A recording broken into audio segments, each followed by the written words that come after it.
Friendship with God. An uncommon dialogue.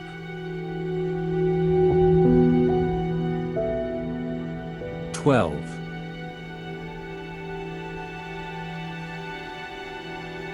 When I step back far enough to see the design, to see the beauty of the intricate and delicate weavings in the fabric of my life, I am filled with gratitude. That is the final step, the seventh step, in creating a friendship with God, thank God. It is an almost automatic step. It is what naturally occurs, what naturally follows, if you undertake steps 1 through 6. All your life you have not known God as God really is. Now you can. All your life you have not trusted God as you wished you could. Now you can.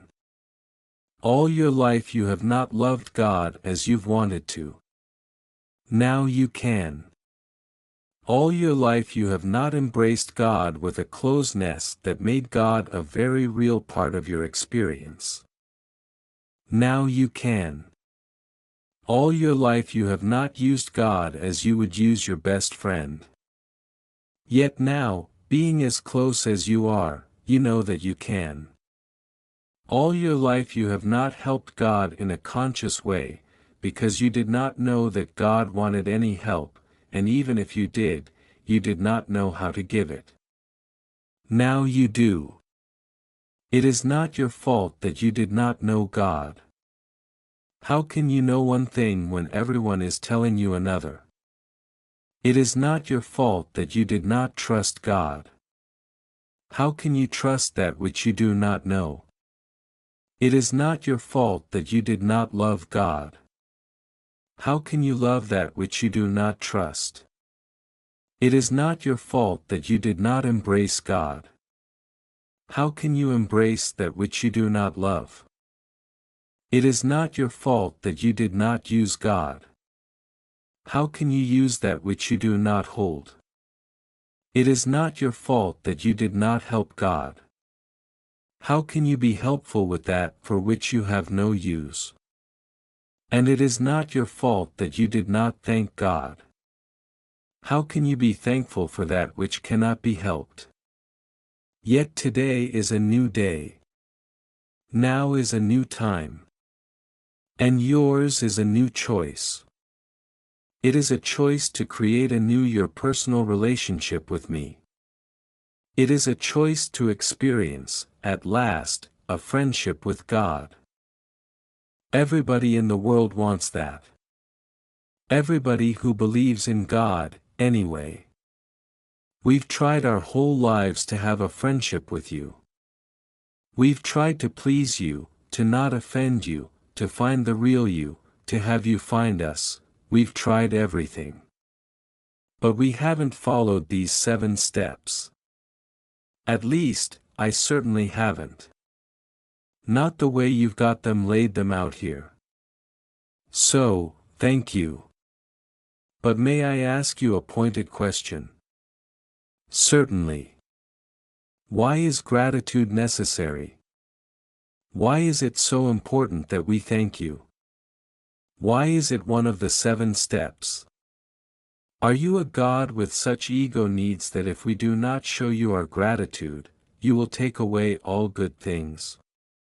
On the contrary, I am a God of such love that by showing your gratitude, you will receive all good things.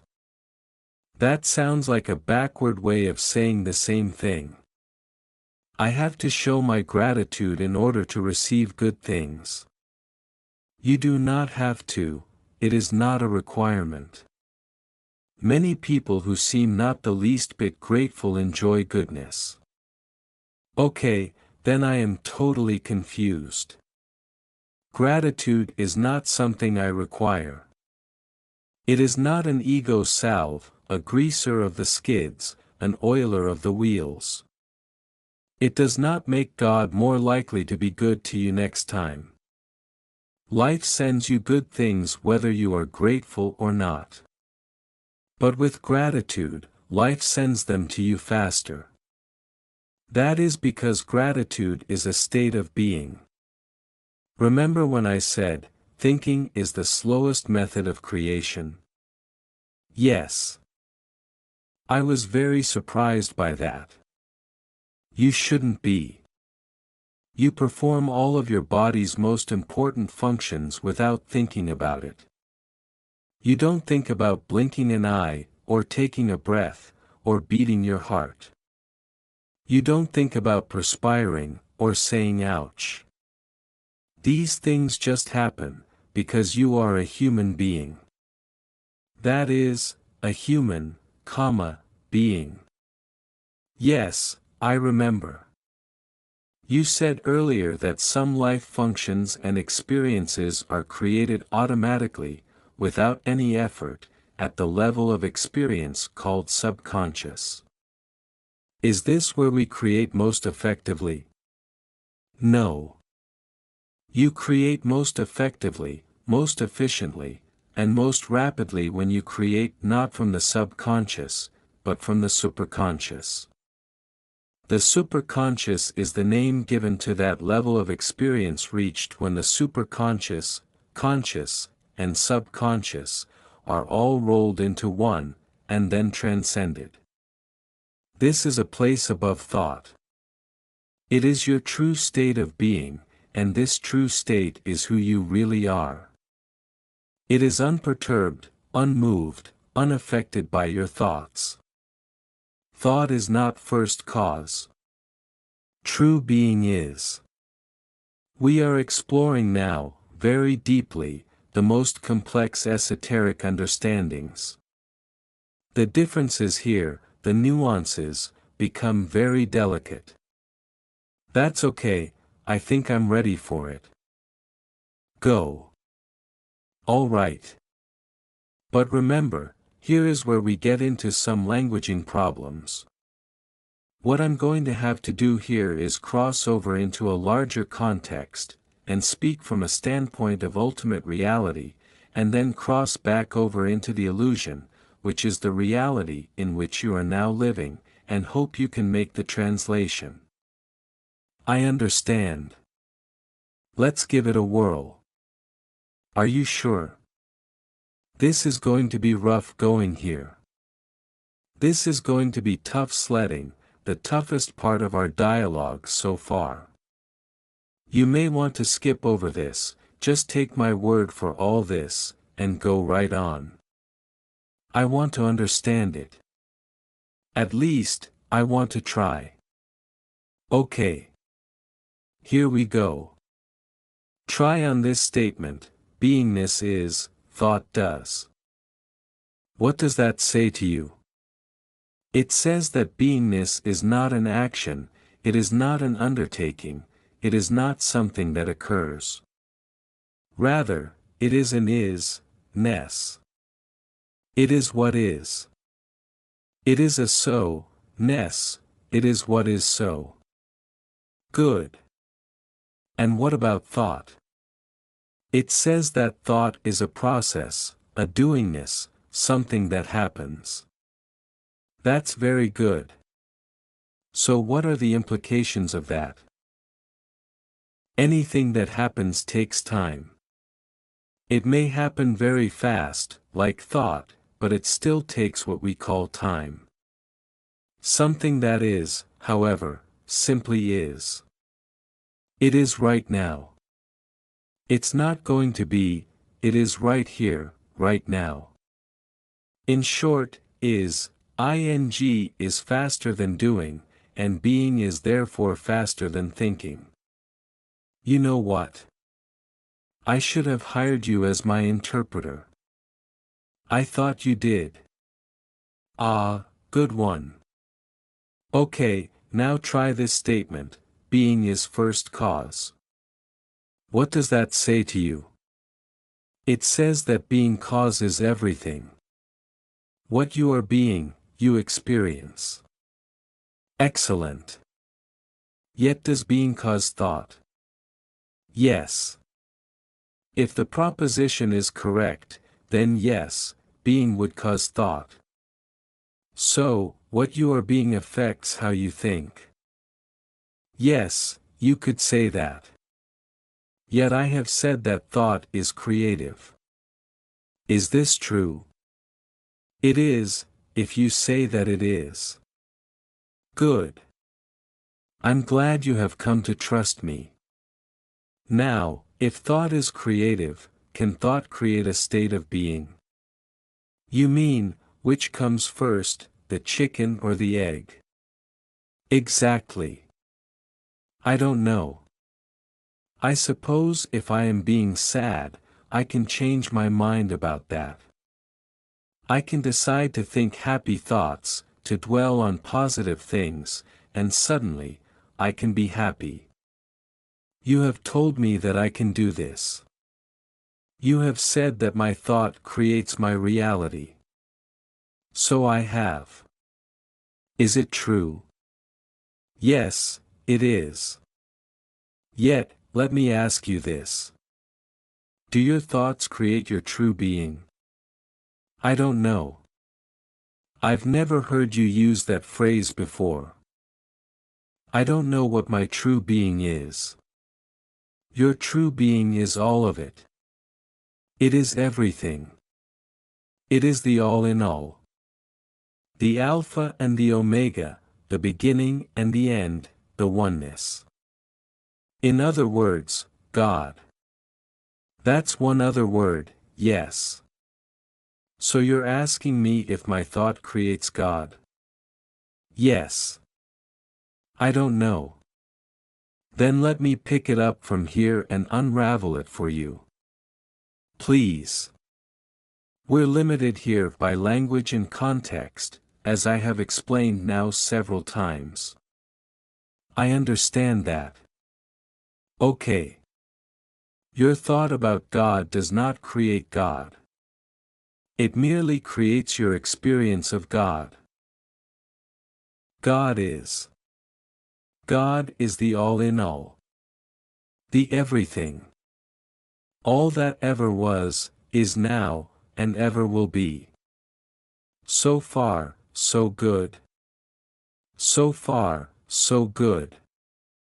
When you think, you do not create the all.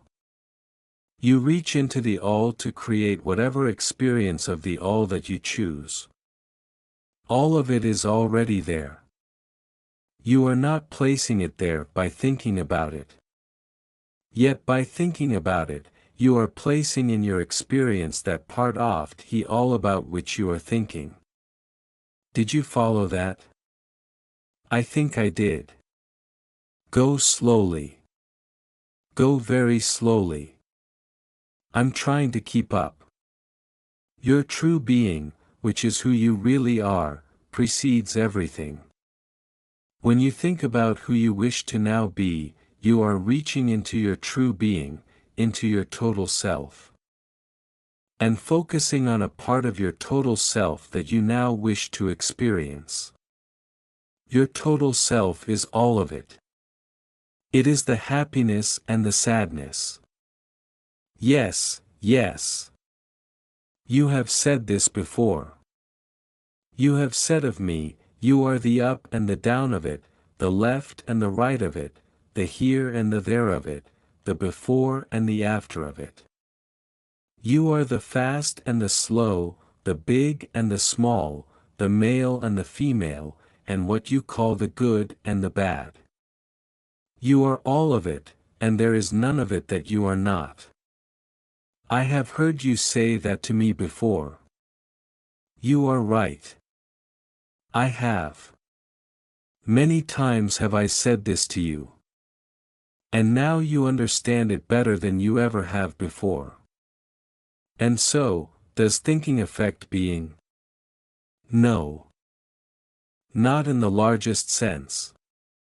You are what you are, no matter what you think about it. Yet can thinking create an immediately different experience of your being? Yes. What you think about, what you focus on, will be made manifest in your individual present reality. Thus, if you are being sad, and you think positive, joyful thoughts, you will very easily think your way to being happy. You are simply moving from one part of yourself to another. Yet there is a shortcut, and this is what we have been trying to get at here. This is what we've been talking about. You can move to any state of being you wish, that is, you can call forth any part of your true being, at any moment, instantly, by simply knowing it to be so, and declaring it to be so. You once said to me, "What you know is what is so." Yes, I did. And this is exactly what I meant by that. What you know of your true being is what will be so of your state of being right now. When you declare what you know, you make it so. Declarations are made most powerfully with I am statements. One of the most famous of these was a statement made by Jesus, "I am the way and the life." The most sweeping such statement ever made was one made by me, "I am that I am." You can make I am declarations. 2. In fact, you do so every day. 1 a.m. sick and tired, I am up to my ears, and so forth. These are statements of being. When you make these statements of being consciously, rather than unconsciously, you live from intention, you live deliberately. Remember, I have suggested that you live deliberately, harmoniously, beneficially. Your whole life is a message, did you know that? Every act is an act of self-definition. Every thought is a film on the movie screen of your mind. Every word is voicemail for God. Everything you think, say, and do sends a message about you. Think of your I am declarations, therefore, as a sort of state of the union message. This is your state of the being message. You are making a statement about how it is with you. You are saying what is so. Hey, wait a minute. I just thought of something. We're all one anyway, so it really is a state of the union message. That's good. That's very good. Now when you make a declaration, that is the short route to your state of being. Declarations are a calling forth of who you really are, or, more accurately, of that portion of who you really are that you wish to experience right now. This is beingness being creative, rather than thought being creative. Beingness is the fastest method of creation. That is because what is right now a true declaration of being is made without thinking about it. If you think about it, you will, at best, delay it, and, at worst, deny it. Delay will occur simply because thinking takes time, and being takes no time at all.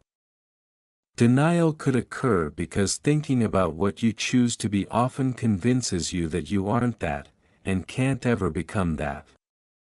If that's true, then the worst thing I can do is to think. In a sense, that is correct. All spiritual masters are out of their minds. That is, they do not consciously think about what they are being. They simply are it. The moment you think about it, you can't be it. You can only delay being it, or deny being it. To use a very down-home illustration, you can only be in love when you are in love. You cannot be in love if you are thinking about it. If someone who loves you asks, "Are you in love with me?" and you say, "I'm thinking about it," that will probably not go over very well. Excellent. You are understanding very well. Now, if time is not critical, if it's not a matter of inches and seconds, and few things are, if it isn't important how long it takes before you are experiencing what you choose, such as being in love, then you can take all the time you want to think about it. And thinking is a very powerful tool. Don't get me wrong. It is one of the three tools of creation: thought, word, and deed. Precisely. Yet today I have given you another method by which you can experience life. This is not a tool of creation, this is a new understanding of creation, that it is not a process by which things occur, but by which you become aware of what already has occurred, an awareness of what is, always was, and always will be, world without end. Do you understand? I am beginning to, yes. I am beginning to see the whole cosmology, the whole construction. Good. I know this has not been simple. Or rather, it has been simple, but it has not been easy. Just remember this: being is instant.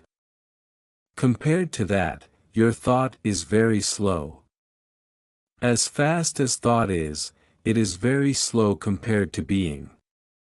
Let's use your very human example of being in love. Remember a time when you fell in love. There was a moment, a magical split second, when you first felt that love. It may have hit you, as you are fond of saying, like a ton of bricks. Suddenly, it came over you. You looked at that person across the room, across the dining table, across the front seat of the car, and all at once you knew that you loved them. It was sudden. It was instant. It was not something you had to think about. It just happened. You may have thought about it later. You may even have thought about it beforehand. I wonder what it would be like to be in love with that person, but in that moment when you first felt it, first knew it in your heart, it just swept over you. It happened much too fast for you to have thought it there. You simply found yourself there, being in love. You can be in love before you've even thought about it. Boy, don't I know that. It's the same with gratitude. When you feel gratitude, no one has to tell you, it's time to feel gratitude. You simply, quite spontaneously, feel grateful. You find yourself being grateful before you even think about it. Gratefulness is a state of being. There is no word like lovefulness in your language, but there should be. You're a poet, you know that. So I've been told. Okay, so I'm clear that being is faster than thinking, but I still don't see why being grateful for something brings it to you faster than. Wait a minute, even as I'm saying this, I think I'm getting the answer. You've said before that gratitude is a state of being which announces my clarity that I already have what it is I think I need. In other words, if I am thanking God for something, rather than asking God for something, I must know that it is already in place. Exactly. That is why the seventh step is, thank God. Exactly. Because when you thank God, you are being aware that all good things in life have already come to you, that everything you need, the right and perfect people, places, and events, to express and experience and evolve as you have chosen has already been put in place for you. Even before you ask, I will have answered. Yes, that's it. Then maybe thanking God should be the first thing you do. Not the last. That could be very powerful. And you have just uncovered a great secret. The wonder of the 7 steps to God is that they may be turned around. They can be reversed. If you are thanking God, you are helping God to help you. If you are helping God to help you, you are using God. If you are using God, you are embracing God in your life. If you are embracing God, you are loving God. If you are loving God, you are trusting God. And if you are trusting God, you are knowing God for sure. Amazing. Absolutely amazing. You now know how to create a friendship with God. A true friendship. A real friendship. A practical, working friendship. Great. Can I begin using it right away? And don't say, you can, but you may not. What? Oh, I had a third-grade teacher who was always correcting our grammar. When we would raise our hand and say, "Sister, can I go to the bathroom?" she would always say, "You can, but you may not." Ah yes, I remember her. Can you ever forget? I can, but I may not. Bada boom. Cymbal crash, please. Thank you, thank you, thank you very much. But seriously, folks. I'd like to begin using this friendship. You said that you would help me understand how to practicalize, how to make functional, the wisdom in conversations with God, how to use it in our daily lives. Well, that's what a friendship with God is for. It's for helping you to remember these things. It's for making your day-to-day life easier, your moment-to-moment experience more of an expression of who you really are. This is your greatest desire, and I have established a perfect system whereby all of your desires may be realized. They are being realized now, in this very moment. The only difference between you and me is that I know this. In the moment of your total knowing, which moment could come upon you at any time, you, too, will feel as I do always, totally joyful, loving, accepting, blessing, and grateful. These are the 5 attitudes of God, and I promised you that before our dialogue was over, I would show you how the application of these attitudes in your life now can, and will, bring you to godliness. You did make that promise, long ago, in Book 1 of Conversations with God, and I think it's about time you kept it. And you promised to tell us about your life, and especially your experiences since the release of those Conversations with God books, and you've only given us a smattering. So maybe we should both keep our promises. Coolness.